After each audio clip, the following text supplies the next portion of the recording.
Jahatnya globalis cabal dengan virus dan vaksin masih banyak yang belum sadar juga. Padahal 1,5 tahun sudah menghajar dunia. Kalau masyarakat awam, wajar mereka tidak paham, karena itu mereka memang diarahkan untuk selalu jadi korban, baik oleh pejabat ataupun media mainstream. Tetapi ada pejabat yang paham namun malah memilih menjadi agen globalis cabal. Ini keterlaluan. Tapi banyak juga pejabat yang gak paham bahwa 1,5 tahun ini dunia masuk kategori perang biologi. Namun tetap merasa saat ini adalah masanya business as usual, normal-normal saja. Jadi kita mundur sebentar.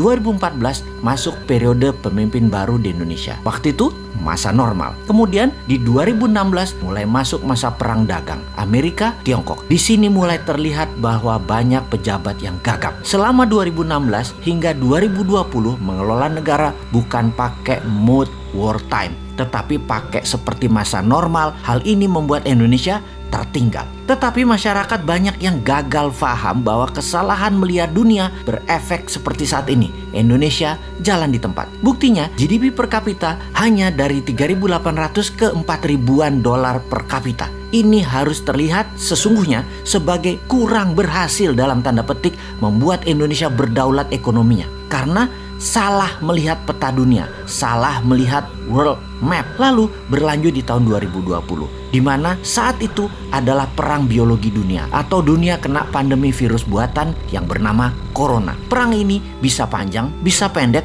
di setiap wilayah, tergantung pejabat suatu negara berstrategi mengelola negaranya. Kalau mau cepat, ada strategi bernegara yang memilih ikut maunya globalis, yaitu beli vaksin mereka. Ada yang tidak mengikuti produk globalis, yaitu tidak pakai vaksinnya, tetapi pakai imunitas atau imunoterapi, pakai penguatan imunitas tubuh. Penguatan imunitas tubuh sangat berlawanan dengan maunya globalis cabal, yaitu menggunakan vaksin. Negara yang di bawah pengaruh globalis pasti menghalangi terapi imunitas, termasuk tidak mengizinkan atau tidak mempromosikan biomedical yang pakai jamu-jamuan, herbal, stem cell, skeletum, multivitamin, dan lain sebagainya. Pokoknya harus vaksin, wajib vaksin. Produk asing lagi. Amerika, Rusia, India, Tiongkok semua terbanyak pakai produk mereka sendiri. Mau itu vaksin, mau itu biomedical peningkatan imunitas. Jadi ini fakta ya. Strategi keluar dan menang dari COVID kita bisa menghitung dari data lapangan, di mana kalau 70% populasi sudah memiliki kekebalan tubuh atau imunitas, maka dikatakan wilayah tersebut sudah memiliki herd immunity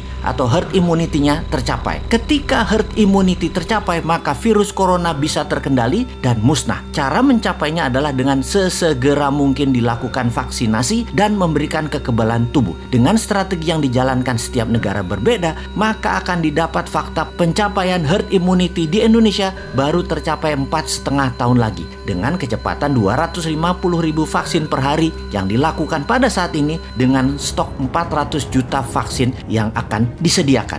Ini waktu yang lama. Masa anak kita sekolah masih di gadget hingga 2 tahun ke depan sih? Waduh. Tetapi bagaimana? Lah bergantung banget sama produk asing. Coba yang namanya Nusantara, Merah Putih, dan lain sebagainya dikategorikan solusi. Pasti 2 tahun ke depan herd immunity tercapai, sehingga beberapa wilayah per Juli ini bisa sekolah normal anak-anak kita. Bukan sampai 4 tahun lagi hidup di gadget. Kita bandingkan sejak 6 bulan yang lalu. Amerika dengan 1,8 juta vaksin dan berbagai imunoterapi per hari, maka dalam 5 bulan lagi herd immunity di Amerika tercapai. Tiongkok lebih dulu lagi. Sejak 9 bulan yang lalu sudah dengan kecepatan 15 juta per hari. 4 bulan lagi atau sekitar bulan September herd imunitas tercapai. India bahkan dengan kecepatan 2-3 juta per hari, diperkirakan 2,5 tahun lagi herd imunitas di India tercapai. Kalau Indonesia masih 4,5 tahun lagi. Ini gawat, bisa nggak berhaji selama 4 tahun ke depan. Ya ini mismanagement kelolaan bernegaranya. Ditambah bisa sekolah dari gadget hingga 4 tahun ke depan. Waduh, bisa hilang keterampilan sosial anak-anak generasi Z zilenial ini yang saat ini usianya 20 tahun ke bawah. Jangan begitulah mengelola negaranya, wahai pejabat.